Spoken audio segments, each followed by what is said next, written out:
Continuamos con más información y tenemos turno, como decimos siempre, con el doctor Saleme, corrido de fecha por cuestiones de agenda, y vamos a hablar de la llegada de la vuelta a clases, todavía en plena pandemia. Ya está en línea y vamos a hablar con él. Julio, buen día, muchísimas gracias por atendernos. No, por favor. ¿Cómo va tanto tiempo? Bien, bien. Estuvimos complicados. Veníamos desencontradísimos. Sí, entre complicados de COVID y bueno, cuestiones como dijiste vos de agenda, que por ahí complican a veces a un horario de la mañana, ¿no es cierto? Pero bueno, siempre nos hacemos un agujerito para poder atender este paciente tan personal que es llegarle a la gente, ¿no es cierto? Con algunas miradas, visiones sobre distintas enfermedades, distintas maneras de preservar la salud de cada cual. Bueno. Así que, bueno, contentísimo de poder estar nuevamente al aire. Hoy el foco puesto un poco en lo que se viene, porque ya está comenzando parte de la actividad en los establecimientos educativos y en muy poquitos días comenzará la actividad plena. Si bien aún no hay demasiada información oficial de cómo serán los protocolos dentro de los establecimientos, es importante tener en cuenta los cuidados que necesitamos mantener. Claro, no hay mucha información todavía en provincia de Buenos Aires, sí la hay en Capital. No sé si las clases empiezan un poquito antes en Capital o no, pero hay un poquito más. Y yo supongo que todo va para ese lado en todo el país. Por eso yo decía, hablemos un poquito de esto, de que ya va a salir en provincia específicamente cómo son las cosas, porque hay, sobre esto hay mucha experiencia mundial, ¿no es cierto?, sobre la presencialidad, pero mucha experiencia en realidad en la pandemia. Entonces esto seguramente se va a utilizar aquí. La no presencialidad trajo beneficios por un lado en el evitar el contagio, ¿no es cierto?, la transmisión del virus, pero como todas las cosas también trae cosas negativas, claro. Cosas positivas y negativas. Las negativas pueden ser psicológicas, las ha visto y muchísimo, en los chicos sobre todo, viste, el año y pico que no pudieron hacer las cosas que hacen los niños en la niñez y adolescencia, son primaria y secundaria, ¿no es cierto? No solamente las cosas escolares, sino la cuestión de los amigos, juntadas, bueno, todo esto que hace a la presencialidad en el colegio, si el recreo también es importante, como, bueno, otras consecuencias económicas, ha habido consecuencias negativas, muchas, sobre todo económicas y psicológicas, esas son las más importantes. Las positivas, bueno, ya las nombramos. Entonces por eso hay mucha experiencia en eso, en decir, no, prácticamente en todas partes del mundo no se corta la presencialidad en los colegios. Tenemos dos cuestiones. Una es la vacunación, que en realidad, excepción hecha del continente africano, en los demás países hay, digamos, ha evolucionado muchísimo en la vacunación y, digamos, la cepa que ha predominado en el último tiempo, que es Omicron, vacunado, uno se contagia igual, pero evita, y esto estuvo a las recontraclaras, aquí en la experiencia que tuvimos en Argentina, de que la enfermedad es muchísimo más benigna, por decirlo de alguna manera, y prácticamente sin hospitalización, cuando uno es una persona sana, ¿no es cierto? Cuando ya tiene comorbilidades, baja defensa o eso, bueno, termina siendo, y los no vacunados terminan siendo una enfermedad, la Omicron también, una variante grave y mortal en algunos casos. Pero bueno, lo bueno, y vamos a la Argentina, que el nivel de vacunación es bastante alto, se sigue vacunando, y en algunos lugares ya se está hablando de la cuarta dosis. Ahora después me voy a referir a eso. Sí. Pero sigamos con el tema del colegio. Como se están vacunando de los chicos entre 3 y 11 años, y los adolescentes también, y en los adolescentes sobre todo hubo una gran cantidad de chicos vacunados,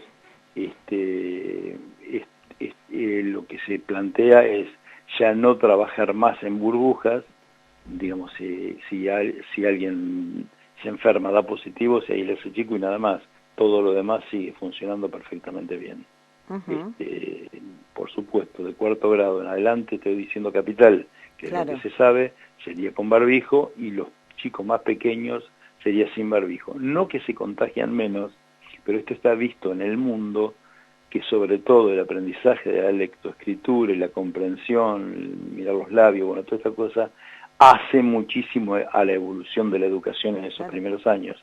Entonces, digo, vuelta a poner en la balanza lo positivo con lo negativo, es preferible que estén sin barbijo y aprovechen, digamos, la enseñanza, ¿no es cierto? Por eso los chicos de jardín de infante y de primero a tercer grado no va a ser obligatorio el uso de barbijo, sino inclusive, bueno, por la educación se desaconseja el estudio y sin burbujas. Esto sería más o menos el sistema general.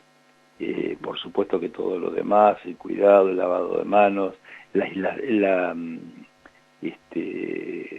aireación de los ambientes cerrados, sobre todo cuando venga más el invierno. Claro. Hoy está bueno tener los ambientes abiertos, ¿no es cierto? Pero cuando venga el invierno hay que seguir con el tema de la ventilación cruzada, calefaccionándose, por supuesto, pero bueno, más vale abrigarse. Bien. Recordemos, por supuesto, que es una enfermedad, en este caso es una enfermedad respiratoria, ¿no es cierto?, que se contagia pura y exclusivamente por la vía respiratoria. Así que bueno, tratar de evitar los estornudos así abiertamente, toser en el codo, cuando uno estornuda, bueno, también cubrirse la boca y la nariz. Bueno, todas estas cuestiones que hay que tener en cuenta para no contagiar. La persona, y esto quería, ahora venimos con el tema de la vacuna, la persona vacunada enferma también de Omicron, sobre todo, digamos, hay algunas de las vacunas que previenen un poquitito más que otras, pero en general no previenen la infección. Mucha gente vacunada y hasta con las 3 dosis ha enfermado también. No previene la infección, pero sí la enfermedad es muchísimo más leve. Y es más leve por un motivo, porque cuando uno está vacunado, la carga viral que tiene, la cantidad de virus que tiene dentro del organismo es muchísimo menor. Por eso es mucho más débil la enfermedad. Pero ¿esto qué hace? Que también los virus que elimina, que exhala el organismo, ¿no es cierto?, enfermo, sean muchísimo menos, o sea que es mucho menos lo que contagia el enfermo, más allá que la variante sea más contagiosa en sí, porque sabe, cuando hay un virus, sabe prenderse más fácil al organismo que va a infectar, pero el infectante, digamos, el enfermo, tiene menos cantidad de virus, entonces infecta menos. ¿Está? Esto también es bueno, por eso digo, cuando uno está vacunado con los chicos no hay que tener tanto temor, porque la contagiosidad, y ahora que por supuesto los números están bajando abruptamente, como fue la variante Omicron en todo el mundo, ¿no es cierto? Así que en eso no hay que tener temor. Bien. Julio, bueno, mencionabas casi como al pasar lo del tema de la cuarta dosis y por supuesto que ya se está hablando del tema y ya hay muchas consultas. ¿Qué es lo que se sabe al día de hoy de la cuarta variante? La cuarta dosis. Mira, solamente yo lo que conozco solamente es en Capital. Nación todavía no ha dado ninguna recomendación. Todavía en general no estaría recomendado, no hay demasiada evidencia. Sí lo está dando en Capital solamente a los vacunados con Sinopharm, y ahora explico por qué, y a mayores de 50 años con inmunodeficiencia, digamos, con enfermedades que tenga previamente el enfermo, que de alguna manera el posible enfermo, ¿no es cierto?, por eso se va a vacunar, en este momento estaría sano, pero que tenga alguna inmunodeficiencia, como ser la diabetes podría ser, que lo pone más fácilmente alterable, ¿no es cierto? Claro. A esas personas, y más de 50 años, y vacunados con Sinopharm, se recomienda una cuarta dosis. Esto lo está haciendo Cava, Capital. Y digo por qué Sinopharm, no porque sea una mala vacuna, sino que estaba diseñada para las primeras variantes, y ya con estas últimas variantes la eficiencia, la eficacia que tiene es muchísimo menor, inclusive que las demás, las americanas y la vacuna rusa, bueno, todas las demás, ¿no es cierto?, que andan dando vuelta, al Reino Unido.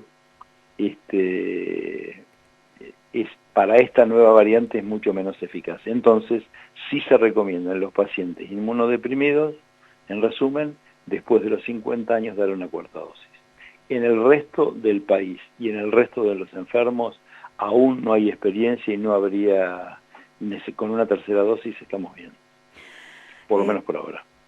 Julio, sí hemos visto a través de publicaciones que en algunas ciudades ya se están haciendo convocatorias para aquellos voluntarios que quieran realizar pruebas de nuevas combinaciones de vacunas.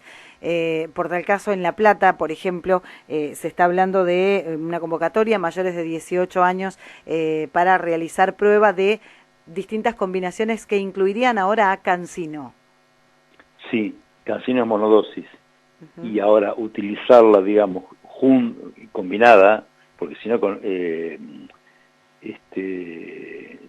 una sola dosis estuvo pensada para eso.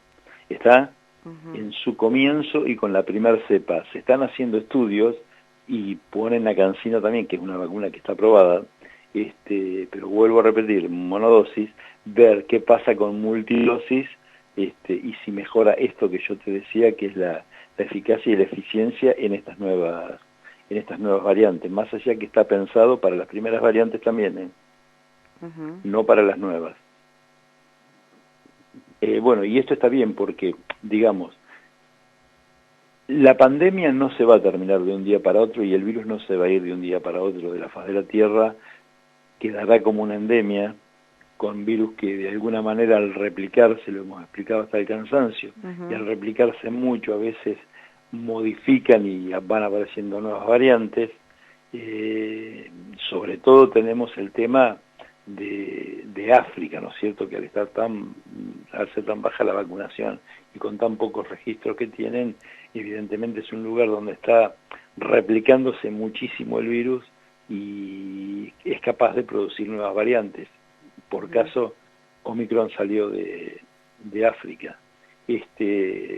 Entonces hay que estudiar nuevas variantes de virus no, de vacunas para las distintas variantes del virus, y no quedarse con las primeras vacunas, bueno, y seguir con las combinaciones viejas, sino que hay que hacer nuevos estudios para ir viendo qué pasa, porque es una enfermedad muy evolutiva y va a quedar seguramente como una enfermedad endémica. Yo creo que estamos asistiendo, esto es una cuestión personal y capaz que me equivoco, pero me parece que estamos asistiendo en este último tiempo en todas partes del mundo ya a la finalización de la pandemia. Estamos en pandemia todavía, claro, pero digamos entrando en la última etapa de lo que sería la pandemia, que sería el riesgo de enfermarse en cualquier parte del mundo, circulación viral en todas partes del mundo. Eso es lo que sería la pandemia. Aparentemente esto está disminuyendo y si no aparecieran rápidamente alguna variante que complique de nuevo a todo el mundo, ya serían cuestiones endémicas que son en zonas nada más. Eso quiere decir. Bien. Julio, la última, que también la hemos repetido muchísimas veces, pero cada vez que se plantea alguna situación hay un debate. La vacuna aún al día de hoy sigue siendo optativa, no es obligatoria. Sí, recomendable. No. Sí, recomendable y no obligatoria. En la Argentina sí, en otras partes del mundo no, ya se está haciendo obligatorio en muchos lugares. Estados Unidos tiene, distintas legislaciones por estados, por supuesto, pero en algunos estados que es obligatoria, sobre todo para, digamos, uno si no tiene el pasaporte, por decir de alguna manera, sanitario, por ahí no puede ir a trabajar, pierde el trabajo. Bueno, eso, ahí sí hay una discusión que va más allá de lo sanitario. A mí me parece que, digamos, ya entra en lo político. Sí, lo político, digamos, y en lo legal hay todo un debate, seguro, pero digo, hay todo un debate que va por fuera de lo sanitario, digamos, como herramienta, como sanitario podríamos decir, bueno, este tipo de restricciones es una herramienta para la epidemiología para tratar la pandemia. Lo podríamos ver desde ese lado. Bueno, sí es discutible también. Yo creo bueno, en general, por eso no pasa en toda parte del mundo, y son contados los casos, hay pocos países que utilizan esto. En general, digamos, estando vacunado, presentando una PCR, uno puede movilizarse, trabajar. Esto es lo que pasa en general. Y por supuesto con los cuidados, porque cuando uno usa barbijo, se lava las manos, tiene distanciamiento, hace estas cuestiones, es difícil, y ya habiendo parado bastante la circulación, es difícil enfermarse. Y esto lo estás viendo. Sí. Por eso bajan los casos. Sí. Pero bueno, más que nada porque digo, este espacio de prevención e información, y se han dado algunos debates en los últimos días donde mucha gente entiende que el hecho de no vacunarse es violar una ley que no existe. Digo, es importante que la información sea clara. Sí es recomendable, sí es necesario, sí, pero no es obligatorio. No se viola ninguna ley, claro. No se viola ninguna ley porque no es obligatorio. Bien. Sí, porque todavía siguen estando por la ANMAT, ¿no es cierto?, que es el ente que regula en la Argentina, más allá que la FDA, que es el ente que regula en Estados Unidos, casi es a quien se mira, digamos, como un faro, por decirte, en todo el mundo, que es lo que hace la FDA o la Oficina de Medicamentos en Europa, para después ir repitiendo lo mismo, porque si ellos lo aprueban para sus habitantes, el caso está estudiado con seguridad y son cuestiones seguras las que se aprueban, alimentos, todo lo demás, ¿no es cierto? No solamente nos quedemos con esta vacuna. Y se han aprobado, por eso que allá por ley se hace obligatorio. Acá no, la ANMAT lo sigue manteniendo como una emergencia en la pandemia, con una autorización precaria, por decirlo de alguna manera. Bien. No sé si ese es el nombre técnico, pero sería una autorización precaria. Entonces no lo hace obligatoria. Por eso mismo uno no puede ir a la farmacia a comprarlo. Claro. Porque no se vende. Lo provee el Estado gratuitamente. No tiene una habilitación definitiva, digamos. No tiene habilitación, exactamente. Julio, como siempre... una habilitación o un permiso... Sí, un permiso de utilización. De utilización por la urgencia de la pandemia. Esta sería...